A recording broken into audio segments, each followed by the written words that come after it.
তাদের এই যে যাতায়াত, তাদের যে খাবার, এই খরচটা কিভাবে তারা বহন করবে সংস্থাগুলো? স্থানীয় পর্যায়ে আমরা এখনো সংস্থাগুলো থেকে বেশ আপত্তি পাচ্ছি যে ওই পর্যবেক্ষকদের পরিচয়পত্র, গাড়ির স্টিকার আসলে সংগ্রহ করতে গিয়ে তাদের হয়রানির শিকার হতে হচ্ছে। আমরা আশা করব খুব দ্রুতই এই সমস্যাগুলোর সমাধান হবে। পর্যবেক্ষকদের পরিচয়পত্র প্রদান সহ নিরাপত্তা সহ সার্বিক ইস্যুতে ইসি এবং প্রশাসনের সবাই আসলে সোচ্চার থাকবেন।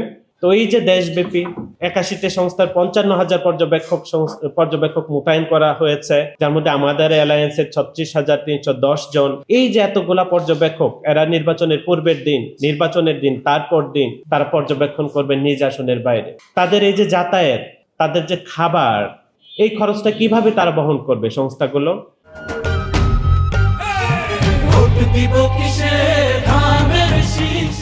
এই সংস্থান কোত্থেকে হবে?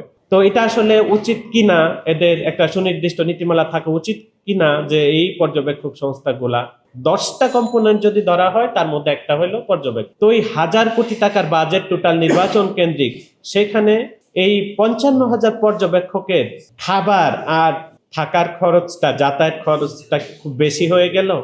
এটা কি কারোরই বিবেচনায় থাকা উচিত ছিল না? তো এখনো সময় আছে। আমরা বারবার করে বলছি, আপনাদের কাছেও বলছি যে এই যে 55,000 পর্যবেক্ষক, এরা আসলে কি করে, তাদের অর্থায়নটা কোত্থেকে হবে, কিভাবে হবে, তারা কাজটা কিভাবে করবে, এইটার প্রশ্নটা আপনারা রাখেন তাদের কাছে। আমরাও জানাচ্ছি, যেহেতু তারা সরাসরি আমাদেরকে কথা বলতে দিচ্ছে না, তাদের কাছে প্রশ্ন আপনারা দিবেন না, ঠিক আছে। এই সংস্থানটা কোত্থেকে হবে সেটাও আপনারা একটু দয়া করে বলে দেন।